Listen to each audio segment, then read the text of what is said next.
Olá, boa noite! Seja bem-vindo a mais uma live da Jolivie, o seu canal sobre saúde natural.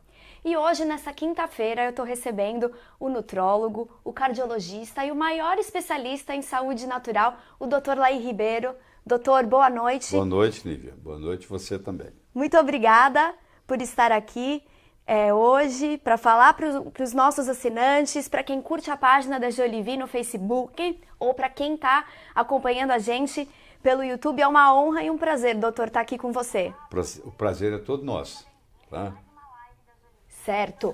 Bom, vamos lá, doutor, vamos começar. Hoje a gente vai falar sobre o envelhecimento, certo? E é possível envelhecer de uma forma saudável? O que você acha, você aí que está do outro lado? É possível ter uma vida longa e cheia de qualidade de vida, sem tomar remédio ou sem precisar ficar fazendo acompanhamento médico e essas mil coisas que todo mundo se preocupa? Então, hoje o Dr. Laí está aqui e ele vai te ensinar como acrescentar vida aos seus dias. Não é isso mesmo, doutor? E dia às suas vidas. Ah, claro, sempre com qualidade. Isso. E pensando no nosso bem-estar. Pois é, nós temos o conceito americano de que a gente tem duas idades. Nós temos a idade cronológica, que é a idade da certidão de nascimento. Que é, você olha na sua certidão, está falando o dia que você nasceu. E nós temos uma idade chamada biológica, que corresponde ao desgaste do seu corpo. Vamos dar um exemplo. Você pode pegar uma pessoa com 50 anos de idade que tem um corpo de 40.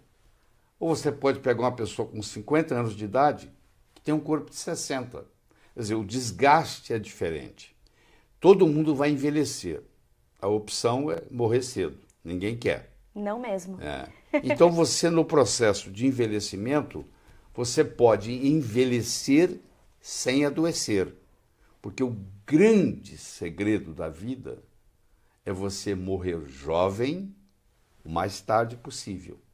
Esse morrer jovem o mais tarde possível, ou seja, escutando, enxergando, tendo controle esfincteriano, dominando a sua cognição, não precisar tomar remédio, é isso que todos nós queremos, não é verdade?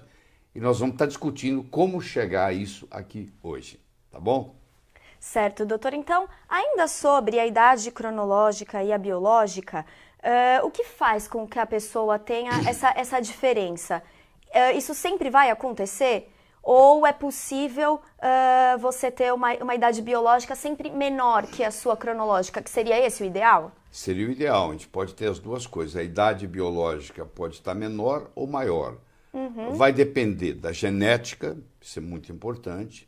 Tem famílias longevas, onde a pessoa vive facilmente mais de 90, 100 anos e parece mais jovem. Então a genética é muito importante. E tem a epigenética, porque quem manda na biologia não é a genética, é a epigenética. Desde que foi descoberta a epigenética, nós sabemos que a gente pode inibir a expressão gênica ou estimular uma expressão gênica. Ou seja, dependendo da minha alimentação, dependendo do meu estilo de vida, dependendo da minha atividade física, dependendo de eu ter ou não um sono reparador, dependendo dos meus hormônios, eu vou ter uma idade biológica menor, igual ou maior do que a minha idade cronológica. Mas a boa ideia, a boa notícia que eu tenho para você que está nos assistindo é que nunca é tarde para começar. Mesmo que você tenha 90 anos de idade, se você começar nesse processo, você vai sentir melhoras.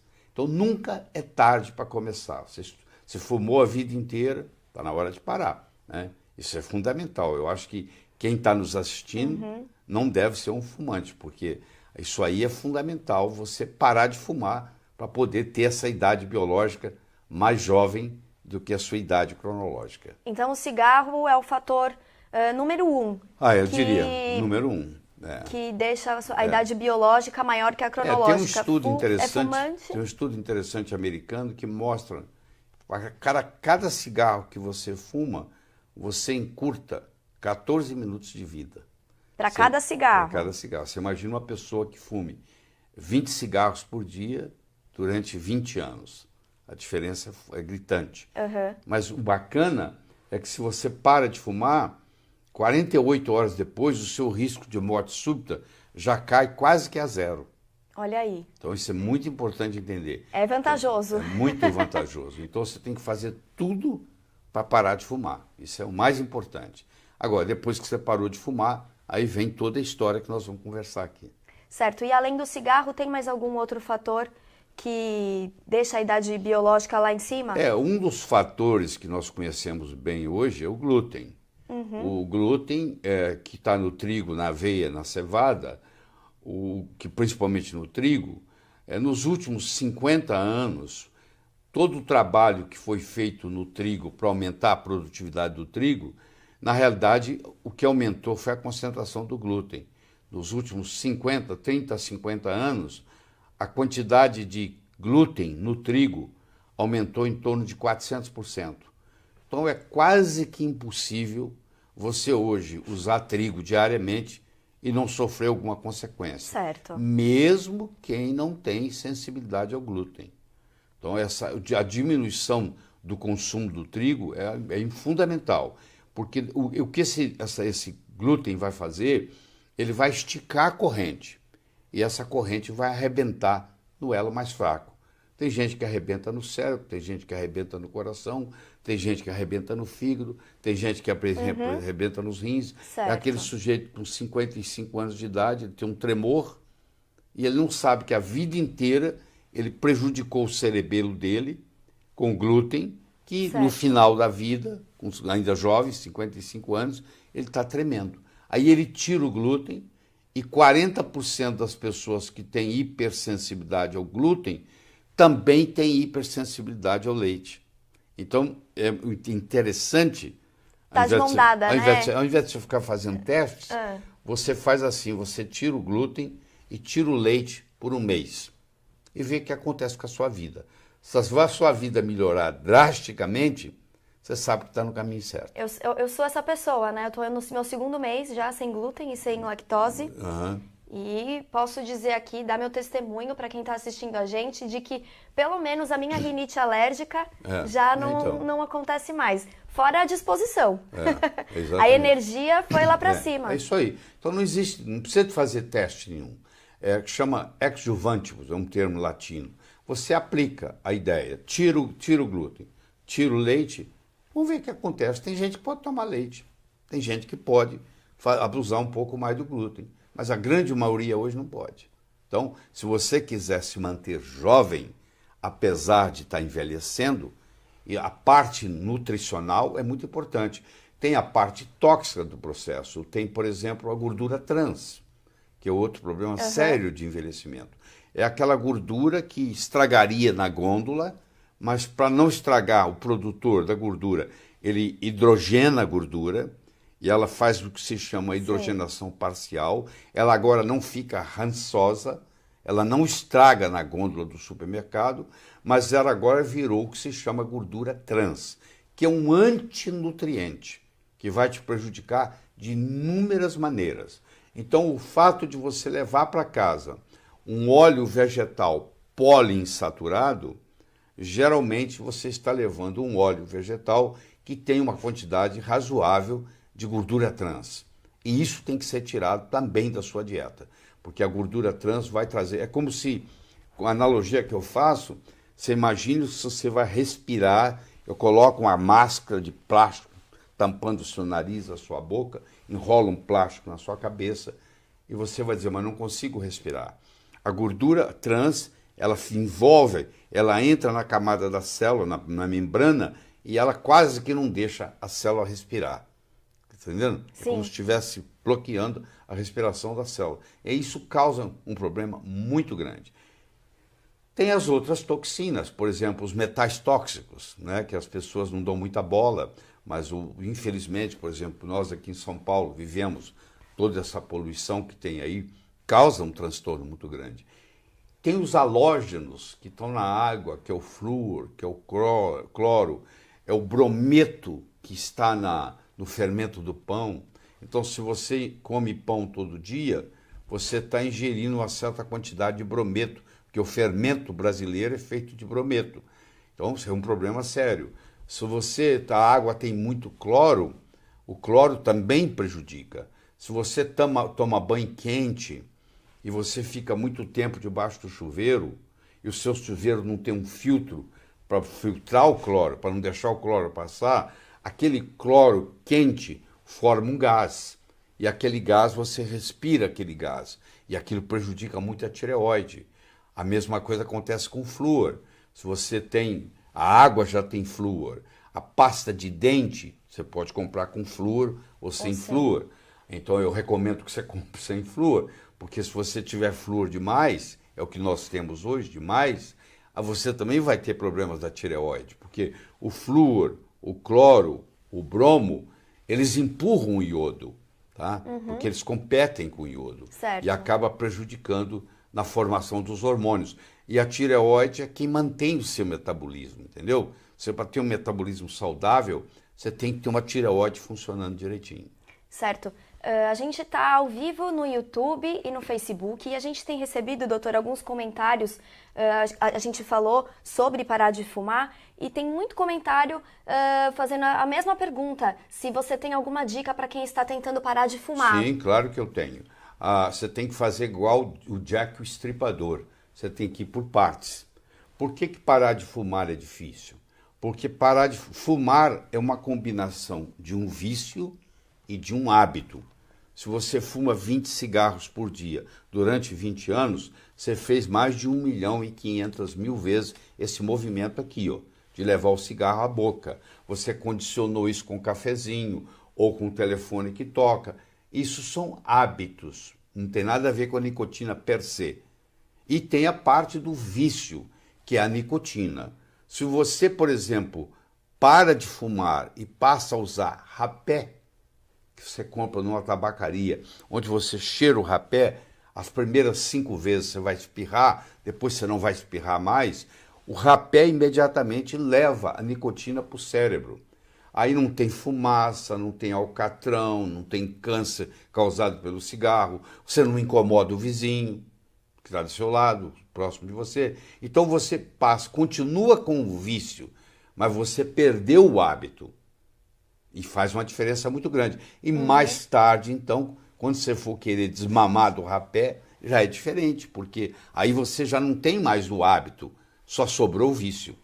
E esse vício, ele agora prejudica muito menos, porque o que mais prejudica no cigarro não é o tabaco per se, é o queimar do papel do cigarro. É o que causa o alcatrão. Certo. É o queimar do papel do cigarro. Então, como não tem nada envolvido disso de fumaça, então é assim, primeiro eu tiro o hábito, para depois eu tirar o vício. Certo, e a mesma coisa para quem é, por exemplo, viciado em alimentos com muito açúcar. Também você primeiro tira o hábito, outro problema depois o sério, vício. que também faz parte do processo de envelhecimento. O Brasil é o país do mundo que mais ingere açúcar per capita. Nós somos o número 1 no mundo, tá? Produzimos muito açúcar, exportamos, mas também ingerimos muito. E o açúcar é altamente viciante. Você é viciado em açúcar e não sabe. Eles fizeram estudos de laboratório, onde eles colocam heroína num lugar, colocam cocaína no outro, colocam açúcar no outro, soltam os camundongos, filma eles 24 horas e eles passam muito mais tempo no pires que tem açúcar do que no pires que tem cocaína ou no pires que tem heroína. Ou seja, o açúcar é mais viciante do que a cocaína e a heroína. Se você não está acreditando no que eu estou falando, é só você parar de ingerir. Você vai ver a dificuldade que tem na hora de parar de ingerir.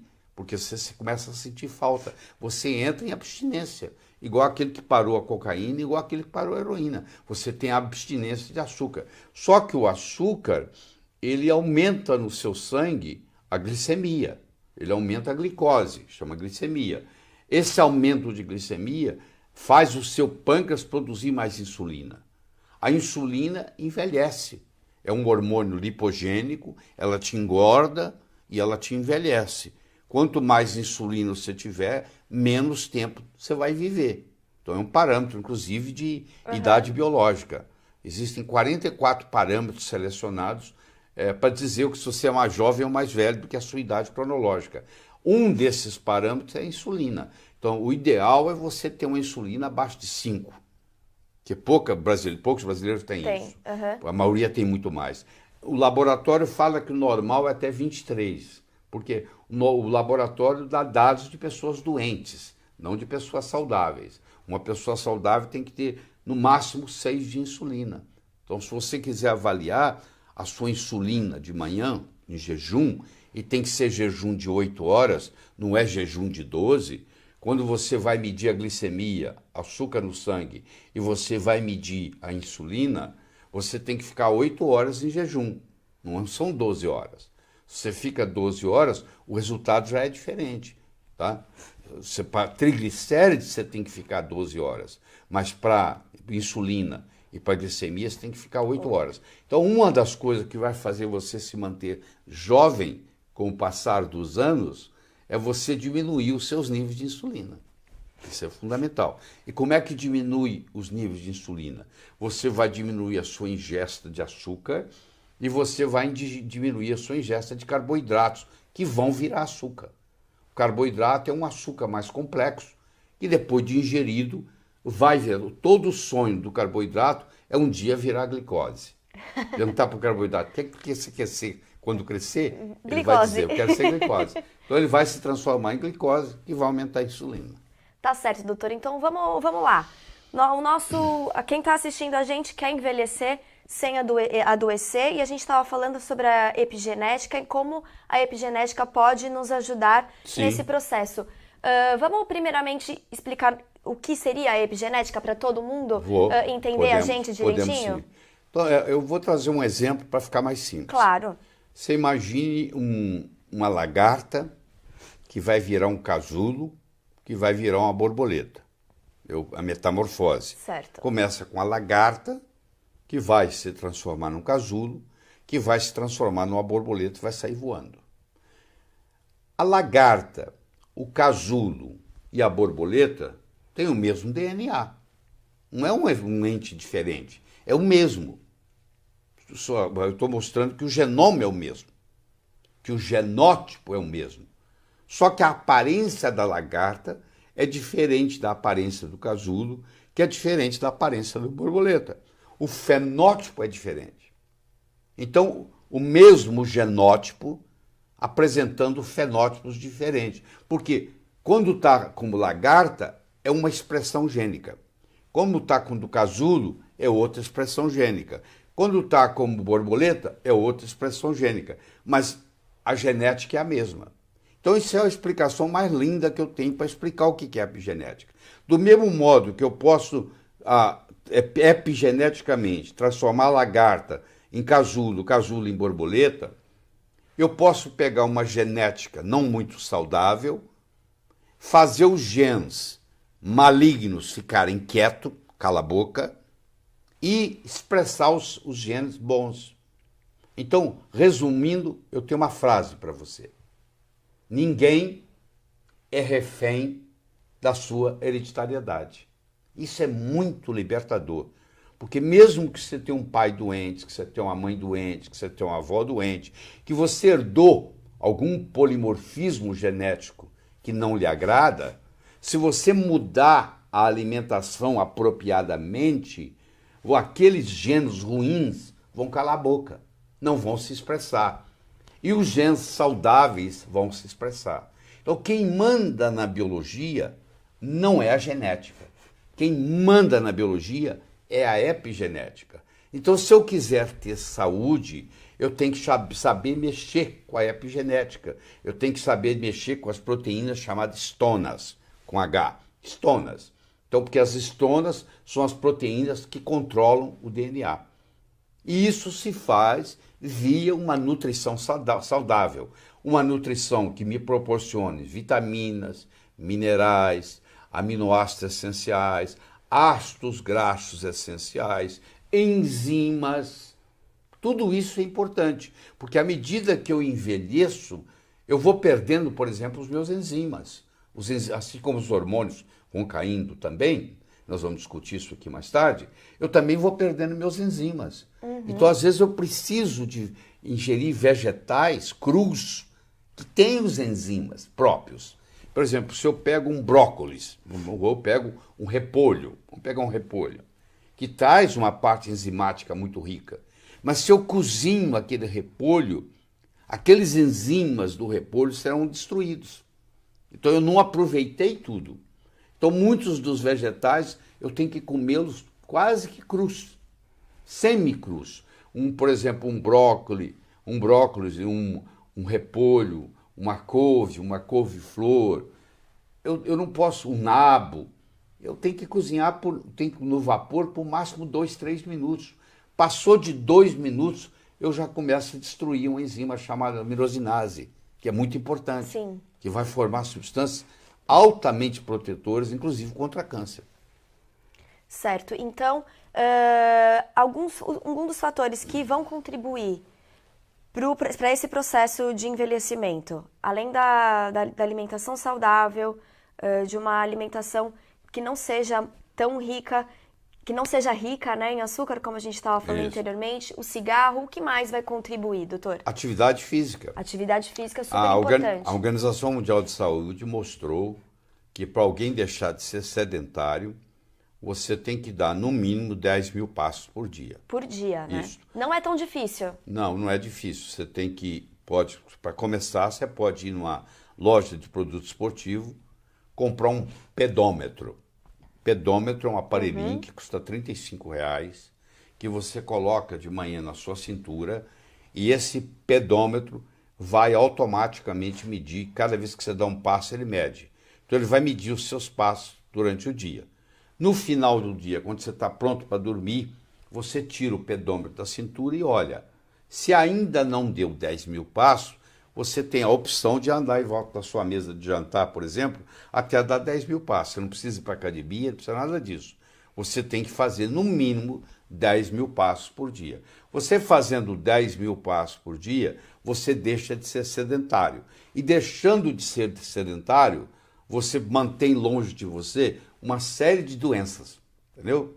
Por exemplo, a hipertensão é uma delas, a artrite é outra, a diabetes é outra. Então, tudo isso contribui. E quando você faz essa atividade, mesmo que seja andando em volta da sua mesa de jantar, você estimula, inclusive, a liberação do hormônio de crescimento, que é um rejuvenescedor natural, seu. E quando a gente pensa em hormônio de crescimento, a gente pensa muito nas crianças, né? Mas o hormônio do crescimento também está presente nos adultos, né?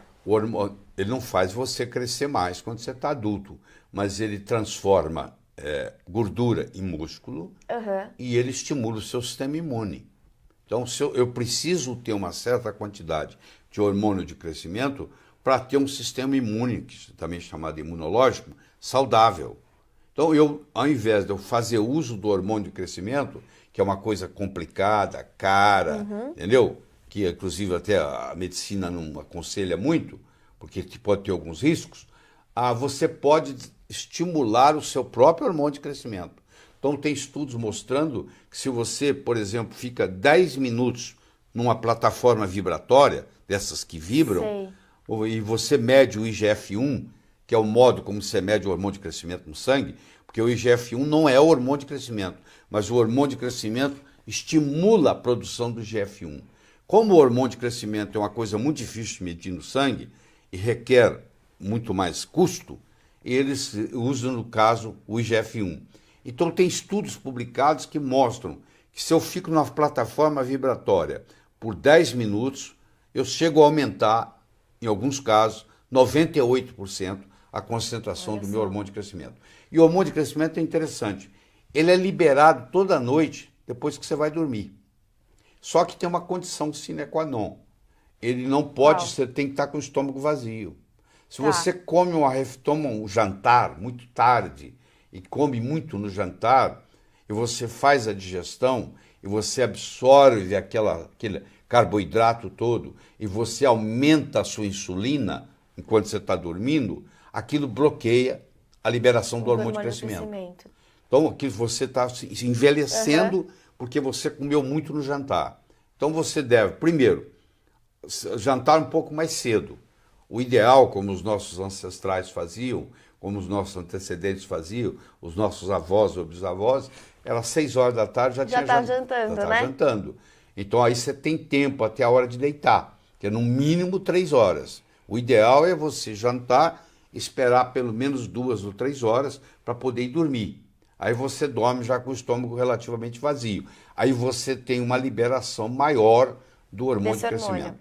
Então o que eu estou mostrando aqui, que o hormônio de crescimento, o artista lá de Hollywood, ele vai, compra, injeta, não é barato, acaba saindo caro, mas você pode estimular o seu próprio hormônio de crescimento, fazendo uma atividade física que dure um certo tempo. Não é correr daqui e ali, é andar 10 mil passos, entendeu? É andar o dia inteiro, aproveitar momentos para você fazer caminhadas de pelo menos 12 minutos, que é quando começa a liberar o hormônio de crescimento. Certo. E quem faz o exercício físico precisa se preocupar com esses 10 mil passos por dia ou... Não. Eu ou acho é que... um ou é outro? Não, é o seguinte, você pode até testar se está dando... Mas se você vai para a academia, se você anda numa esteira, se você dá uma caminhada, se você anda em volta do seu prédio, dentro do prédio mesmo, não precisa sair lá na rua. Quem mora, por exemplo, em lugar como São Paulo, que não é aconselhável andar na rua porque tropeça e tal. Você anda dentro do próprio prédio, como eu faço também, você anda em volta do prédio, dentro do prédio. Do prédio dá 10 mil passos? Isso. Tudo certo. Então isso aí tem uma diferença muito grande. Agora deixa eu falar um pouquinho sobre a alimentação.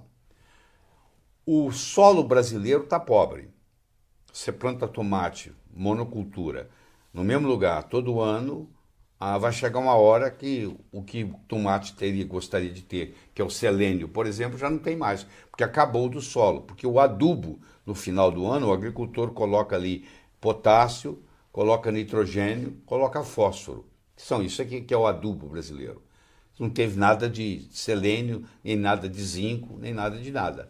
Então, como nós trabalhamos hoje com a monocultura, e como o solo brasileiro vem sido plantando há muito tempo, o solo ficou pobre.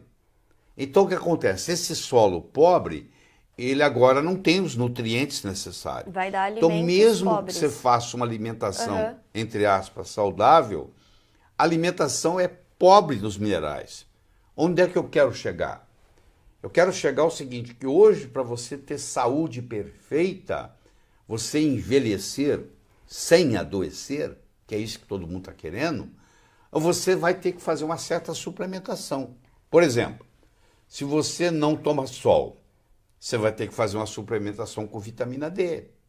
Se você tem deficiência de ácido clorídrico no estômago, ou se você toma omeprazol e você tem deficiência de ácido clorídrico, você vai ter que fazer uso de vitamina B12, porque sem o ácido clorídrico você não absorve vitamina B12 e você vai ficar carente de B12. Então você vai ver que as pessoas, mesmo com alimentação, entre aspas, saudável, elas ainda são deficientes. Vão apresentar algum tipo de carência. E essa carência faz você envelhecer mais rápido. Mais rápido. Entendeu? É uma coisa que pouca gente dá valor, porque infelizmente nós na faculdade de medicina, se você contar as aulas de nutrição, é muito pouco. A gente tem umas 6 horas de aula em 6 anos de faculdade, e esse mesmo é baseado em fórmulas infantis, que se você não vai ser pediatra, não vai fazer diferença nenhuma, entendeu? E aí o médico não tem esse conceito da importância das vitaminas e os minerais. E nós sabemos que, por exemplo, se você tem deficiência de vitamina C, você tem uma doença chamada escorbuto. Né? Sim. Quer dizer, cada vitamina tem um problema. Se você tem deficiência de vitamina B1, você tem beriberi. E assim vai. Você tem deficiência de vitamina D, quando criança, você tem raquitismo. Você fica com as pernas tortas igual a do Garrincha. Se você tem deficiência de vitamina D, quando adulto, você tem uma doença chamada osteomalácia, que às vezes não é diagnosticada. Osteomalácia, onde há uma inflamação do periósteo. Todo lugar que o médico aperta dói. Dói aqui, dói aqui, tudo. dói aqui. E o paciente fala assim, doutor, a minha dor é profunda. A dor vem dos ossos. Essa dor vem dos ossos é porque o periósteo está comprometido, a camada que está comprometida, a pessoa está com deficiência de vitamina D, ou ela vai para o sol 10, 15 minutos por dia e toma sol, ou ela vai fazer uma suplementação. Então, da agora para frente, a importância da suplementação aumenta. Aumenta. E para a gente complementar aqui, mais uma pergunta vinda das pessoas que estão nos assistindo pelo YouTube, pelo Facebook. Não esquece de compartilhar esse vídeo agora, de convidar mais pessoas para assistir o Dr. Laí Ribeiro aqui, juntamente com a Jolivi. Dá seu coraçãozinho, dá o seu like aqui, que vai ser super importante para a gente. Marca aquela pessoa que é interessada no assunto de saúde natural, ou então aquele seu amigo, aquela sua prima que quer saber como envelhecer sem adoecer. Convida todo mundo para vir aqui curtir o Dr. Laí Ribeiro hoje aqui. E doutor, o pessoal está perguntando, estão me avisando aqui, sobre a utilização do Lugol para boa saúde. É importante? Mas você devia te procurar um médico para isso, tá? O Lugol é uma composição de iodo. O iodo, quando tá deficiente, é muito importante, mas tem que saber se a pessoa precisa. Então é melhor procurar um médico, procurar um endocrinologista, procurar alguém que trabalha com isso, para ver se há necessidade. Tá certo. E a gente estava comentando aqui, alguns minutinhos antes, sobre o hormônio do crescimento, né? E falando sobre os hormônios, doutor, qual que é a importância de toda essa combinação de hormônios que a gente tem no nosso organismo para a manutenção da saúde e para essa questão do processo de envelhecimento? Não existe uma célula no corpo que não seja afetada por uma ação hormonal. Certo. Isso é muito importante. Então, à medida que nós envelhecemos, os nossos hormônios vão caindo. Ou tem até uma teoria que diz que é o contrário, que nós envelhecemos porque os hormônios caem. Então é aquela história do ovo ou a galinha, quem que vem primeiro. Mas o fato é que uma pessoa com 60 anos de idade, ou com 72 anos como eu, para 73, tem muito menos hormônio do que uma pessoa de 20. Então eu tenho a seguinte opção: eu deixo envelhecer, ou eu tenho que fazer uma suplementação. E aí vem uma polêmica muito grande, que é difícil a gente discutir aqui nesse período de tempo que a gente tem, mas o fato é que existem hormônios que são iguais ao que nós temos no corpo. Então esses hormônios são chamados de bioidênticos, que tem médico que fala assim, com falta de conhecimento, que não existe hormônio bioidêntico. Então o meu desafio é muito simples. Se você entrar no Amazon.com e entrar na área Books e digitar, entre aspas, Bioidentical Hormones, fecha aspas, você vai encontrar no Amazon.com mais de 100 livros sobre o assunto. Sobre isso. Se você entrar no PubMed e digitar Bioidentical Hormones, você vai ter mais de 1000 artigos científicos sobre o assunto. Se você entrar no Google Acadêmico, que é uma plataforma hoje muito mais sofisticada do que o PubMed, porque eles têm mais dinheiro, o PubMed é uma coisa do governo americano e o Google é privado. Então o Google, eu não estou falando do Google geral, eu estou falando do Google científico, o Google acadêmico. Você entra no Google normal, digita Google Acadêmico, vai aparecer o site do Google Acadêmico, você entra lá e o search, que é em inglês, você vai fazer o search, porque toda essa pesquisa tem que ser feita em inglês, e você vai ter mais de 1.300 artigos científicos. Se você entrar no Google normal, para leigos, e digitar, entre aspas, Bioidentical Hormones, fecha aspas, você vai ter mais de 400.000 citações. Então vamos recordar aqui. No Google normal você tem mais de 400.000 citações. No Google acadêmico você tem mais de 1.300 artigos científicos. No PubMed você tem mais de 1.000 artigos científicos. E no Amazon.com você tem mais de 100 livros sobre o assunto. Você não acha que esse assunto é um assunto importante? Será? Ué, só fontes super importantes e aí confiáveis. Vem alguém, médico desavisado, fala assim, não existe hormônio bioidêntico. Querido, os hormônios bioidênticos surgiram antes dos não bioidênticos, porque para a indústria farmacêutica conseguir uma patente de uma molécula, ela tem que provar para o mundo que essa molécula que ela acabou de descobrir não existe na humanidade. Não existe no planeta Terra. Sabe como é que chama uma coisa que não existe no planeta Terra? Chama-se ET. Você tem que provar que aquilo é um ET. Por isso que remédio faz mal. Porque ele é patenteado, ele não existe em lugar nenhum. Quando você coloca ele no corpo, o corpo fala, o que é que eu faço com isso? Os trabalhos que tem mostrando que hormônio causa câncer são hormônios que não são hormônios. Eles são análogos. Eles não são igual aos hormônios que tem no corpo. Não são bioidênticos. Não, não são. Por exemplo, é o Premarin, que é um remédio que é feito de xixi de égua pren. Você pega 1000 éguas grávidas, prens, dá furosemide, dá diurético para elas urinam, você pega isso, extrai um conjugado estrogênico equino, que tem 11 metabólitos que não pertencem ao corpo humano. Ou você pega uma molécula de progesterona, mexe com ela e faz um progestágeno ou progestina, que não é progesterona. E esses hormônios, tanto o Premarin quanto o Provera, com a forma de Prempo, Premarin e Provera, mostraram que causa câncer de mama, câncer de útero, câncer de ovário, acidente vascular cerebral, tromboembolismo e infarto do miocárdio. Então houve um grande susto com esse problema. Não é isso que eu estou me referindo aqui. Isso é um negócio muito sério, porque se você juntar todos os hormônios do corpo, vão dar em torno de 10 gotas. Então não é qualquer médico que está preparado para isso.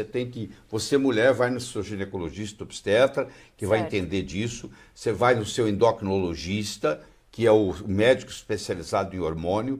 Tem que ser alguém que tenha conhecimento e know-how do assunto, para poder estar trabalhando com isso. Mas se você for num médico que entende disso, que vai ser capaz de utilizar o hormônio igual que você tem no corpo, vai fazer uma diferença enorme. Está aqui.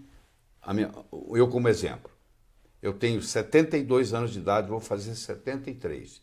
Desde os 51, ou seja, tem 21 anos que eu faço modulação hormonal bioidêntica em mim mesmo.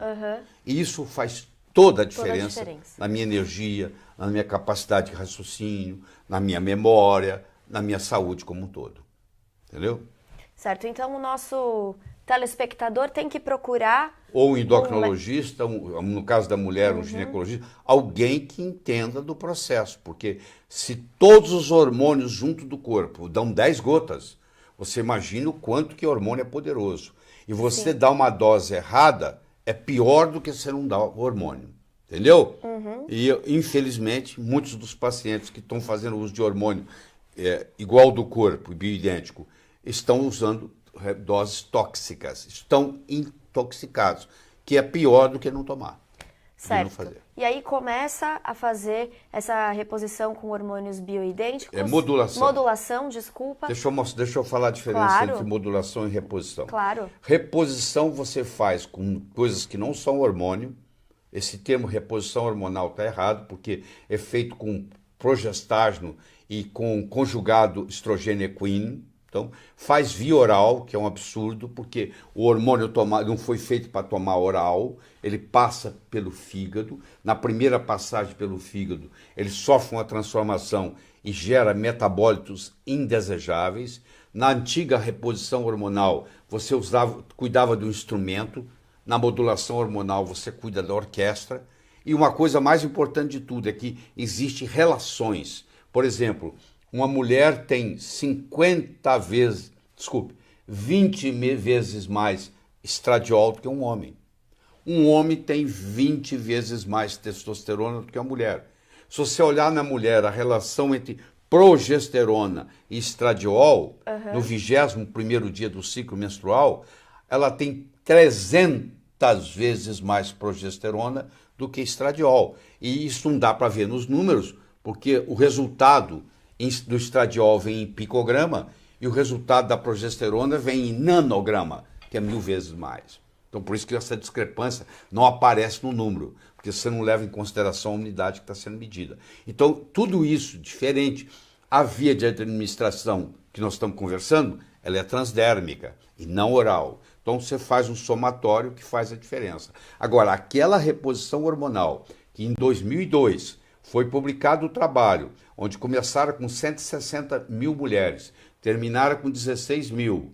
Um grupo usando placebo, um grupo usando a combinação de estrogênios conjugados equinos, mais progestágeno, que mostraram que houve aumento de câncer de mama, de câncer de útero, de câncer de ovário, de acidente vascular cerebral, de tromboembolismo, de infarto agudo do miocárdio. Quer dizer, isso assustou todo mundo. Porque quando eu falo de hormônio, nossa, é perigoso. Em parte é perigoso, porque é muito poderoso. Então você tem que saber fazer, tem que medir, ver se a pessoa precisa, se a pessoa não precisa. Antigamente não media. Primeiro que não tinha kit. E segundo que não faz diferença, porque ia dar um hormônio de cavalo, que não tem nenhum impacto, não vai medir nada. Você entendeu? Entendo. Ou se você toma um progestágeno, não aumenta nada no seu corpo. Porque o kit é feito para medir progesterona. E progestágeno não é progesterona. Uma coisa é uma coisa, outra coisa é outra coisa. Certo. E quando a pessoa já está nesse processo de modulação, ela vai começar a sentir os efeitos a partir de quando? Isso varia muito, mas eu diria que é pelo menos um mês. Pelo menos um mês, tá? Tem gente que até demora mais tempo que isso. A saúde é a seguinte, ela vai a cavalo e volta a pé. Essa é a filosofia. Você tem que ter paciência, porque se você estragou o seu corpo a vida inteira, se você fumou, se você bebeu, se você não dormiu direito, perdeu noite de sono, etc.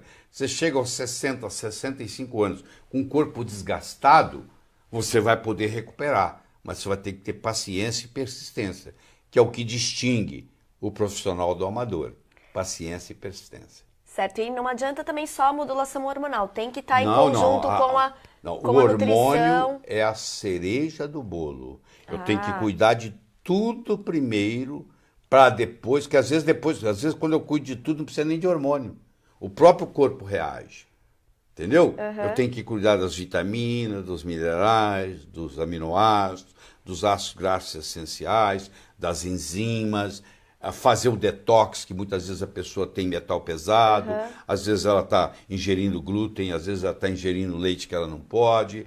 Entendeu? Tudo Tem isso atividade física que a tem gente que colocar estava falando, atividade física. as boas noites de sono, né? Isso, depois que eu fiz tudo, a cereja do bolo é o hormônio. Você põe lá em cima de isso, tudo, exatamente. dentro de toda essa receita, Exatamente. põe a cereja do bolo. É isso aí.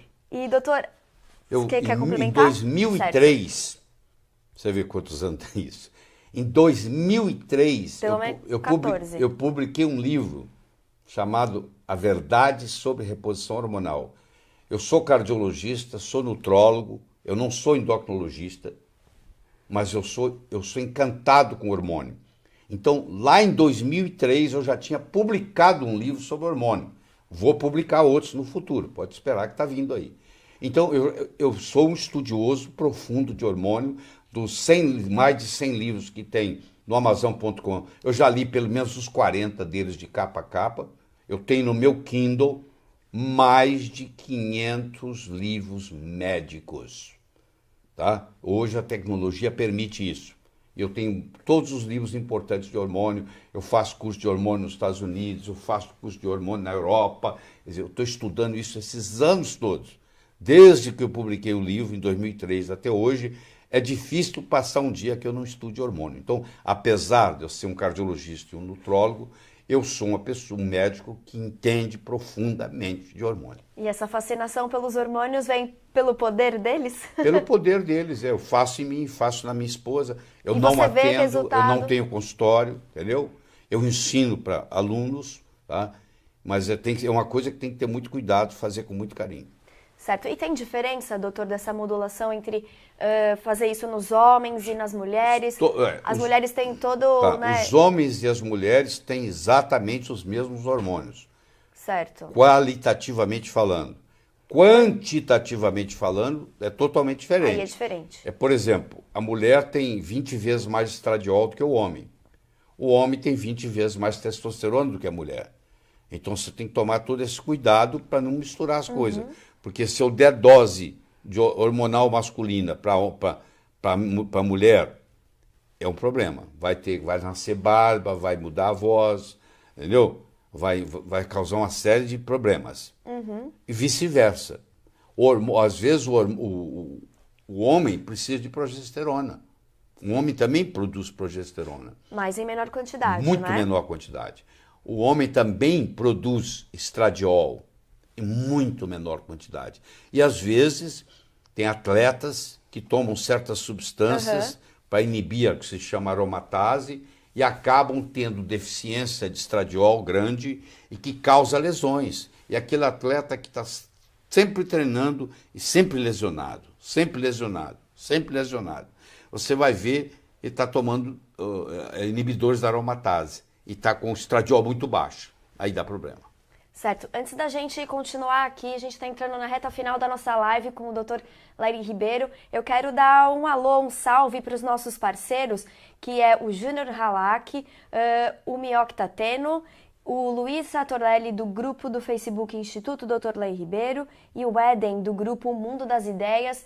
E também deixar aqui, né, um abraço meu e de todo o pessoal da Jolivie, para todas as pessoas que estão nos acompanhando. Não deixe de compartilhe agora, dê seu coraçãozinho, o seu curtir, que depois, lembrando, né, a gente compartilha a live fica aqui disponível para você assistir, se você quiser voltar, se não tiver entendido uma parte, é só dar uma voltadinha para ouvir de novo os ensinamentos do Dr. Lairi Ribeiro. Vamos continuar então, doutores, nessa reta final? A gente tem essa pergunta aqui. Quando a gente tem a deficiência de um hormônio, o problema está na produção desse hormônio? Como que acontece?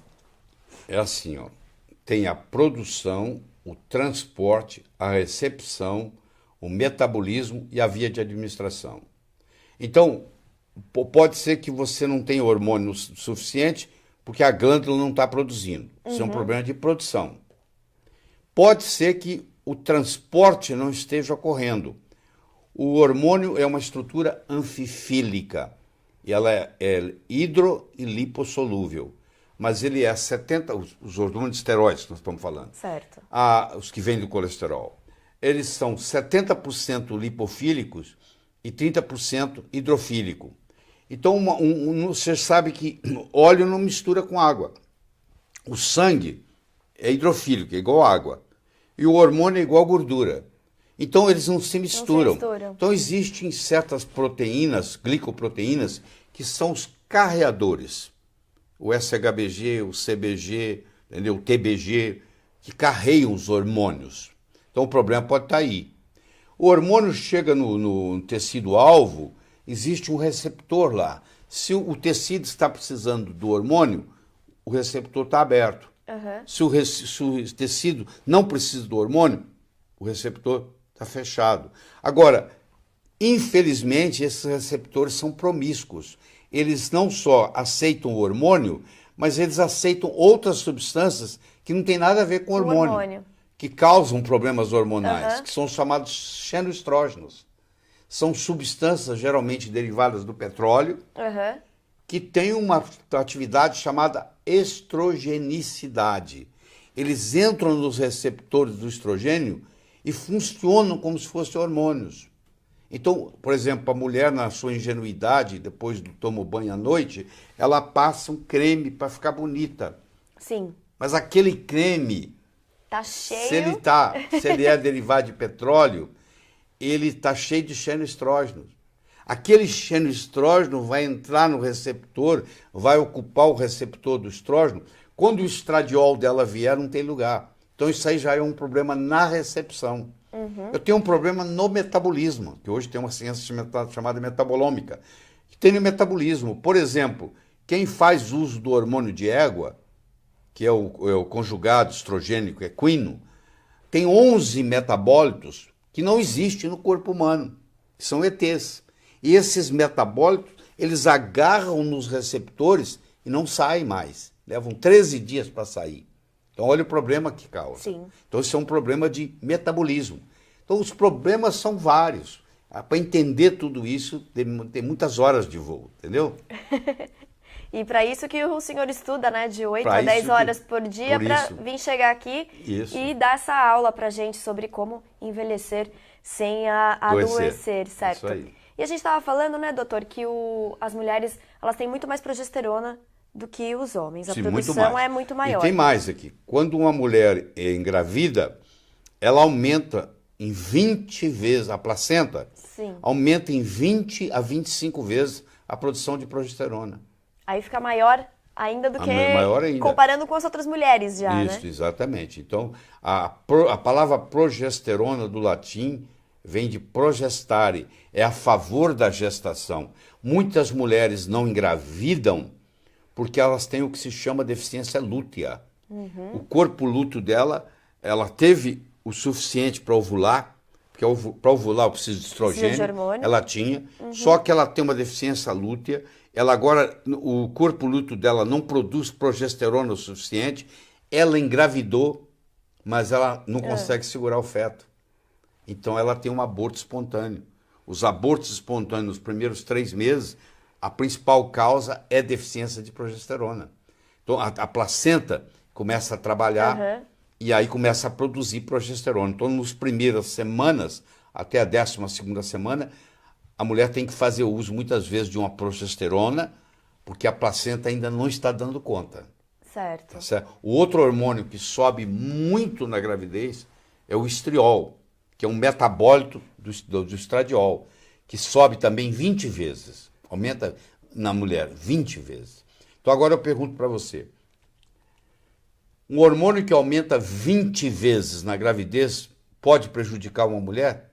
O melhor momento da mulher é quando ela está grávida. Entendeu? Alguém fala assim, progesterona causa câncer. Eu falo, não. Progestágeno causa câncer. Se progesterona causasse câncer, toda mulher grávida teria câncer, porque ela tem um aumento de 250%. 2.500% de aumento durante o processo. Certo. E na menopausa, doutor, o que acontece? Na menopausa existe. A menopausa não é um período. Menopausa é um evento. Que o diagnóstico é sempre retrógrado. Menopausa significa o seguinte: uma mulher parou de menstruar. A última menstruação dela, passaram-se 12 meses e ela não teve nenhuma outra menstruação, aquela lá atrás foi a menopausa. Menopausa não é um período. Menopausa é um evento. É a última menstruação que a mulher tem.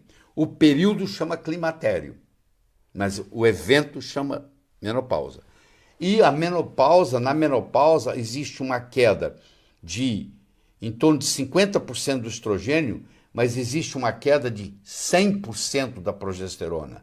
Então, o fenômeno da menopausa é muito mais um fenômeno progesterônico do que um fenômeno estrogênico. O que eu quero dizer com isso? Que toda mulher menopausada, ela tem uma certa deficiência de progesterona. Certo. Isso é muito importante ficar sabendo. E aí, tem essa... Ela tem que procurar, no caso, um ginecologista que entenda disso bem, para poder fazer esse tratamento com essa progesterona de preferência isomolecular, ou seja, igual àquela que ela tem no corpo, que hoje está disponível no Brasil. E aí o aumento da qualidade de vida, porque Aumenta, tem muitas reclamações, né, sobre o climatério, então exatamente. Vai reverter tudo isso. Vai reverter tudo isso. Certo, doutor. E o que significa a predominância estrogênica? É importante saber disso também, né? Eu disse que a relação progesterona-estrogênio no 21º dia do ciclo menstrual, numa mulher saudável, é de 200 a 300 vezes. Só que se você diminuir essa relação de progesterona e estrogênio, você tem uma doença chamada predominância estrogênica, que foi descoberta pelo Dr. John Lee, que era um grande endocrinologista e ginecologista americano, e ele mostrou que quando há maior aumento de estrogênio comparado com progesterona, a mulher vai ter tensão pré-menstrual, a mulher vai ter endometriose, a mulher vai ter doença fibrocística da mama, a mulher vai ter mioma uterino e pode até ter câncer de mama. Então, tudo isso advém desse desequilíbrio entre a progesterona e o estrogênio. Certo. Então, a modulação hormonal, as mulheres precisam mais dela do que os homens? É difícil eu dizer para você se precisa mais, porque o homem também, e todos esses hormônios que eu estou falando na mulher, no homem é a testosterona. A testosterona, ela é também um hormônio sexual. Sim. Mas o órgão que mais tem receptor para testosterona no corpo é o coração. é o Olha cérebro, só. é o músculo, é o osso.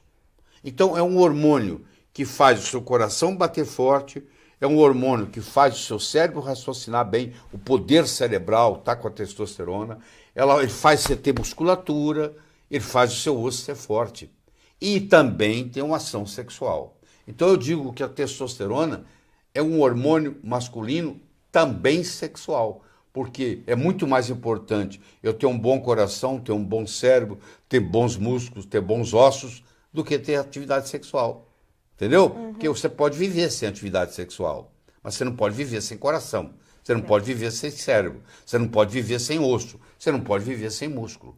É que a gente vê por aí, né, nas outras, nas outras mídias, e muito se fala sobre a questão dos hormônios nas mulheres, e acho que às vezes essa parte da saúde dos homens fica um pouco para trás. Mas hoje os urologistas estão se atualizando nisso, é geralmente o urologista que faz esse trabalho, e estão fazendo modulação também em homens, né? Tá certo, doutor. Tá bom? Tá certo, então. Então a gente vai ficando por aqui hoje. A gente contou com a presença do nosso consultor, do nosso nutrólogo, cardiologista, o maior especialista sobre saúde natural. Então, boa noite para você aí de casa. Boa noite, doutor Laíra. Eu queria te agradecer que você parou um pouquinho, né, com sua vida super ocupada, sua vida cheia de estudos, para dar um pouquinho de atenção aqui para a Jolivie, para os nossos seguidores, para os nossos assinantes. Boa noite, obrigada, doutor. Você quer dar um recadinho final aqui para o nosso leitor? Evite o mal, faça o bem, viva a sua vida extraordinariamente. Até a próxima. Tá certo. Obrigada, pessoal. Boa noite. Eu espero que vocês tenham gostado da nossa live com o Dr. Laíra Ribeiro e a gente volta com ele muito em breve. Não deixe de se informar, cadastre o seu e-mail. Até lá, até a próxima.